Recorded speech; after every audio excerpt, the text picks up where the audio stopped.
আরে মামা কি খবর? আরে তুই তারপর বল কি করতেছিস? আরে মেডিকেলের মামা, থার্ড ইয়ারে।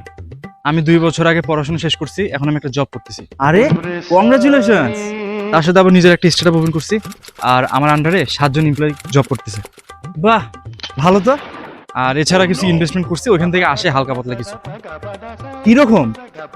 কত আর এই 40-50 হাজার।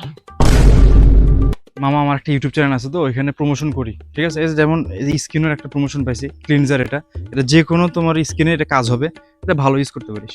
আচ্ছা আচ্ছা আচ্ছা, সবই তো শুনলি। তোর আউট ইনকাম নাই, আর পড়াশোনা কতদিন তোর?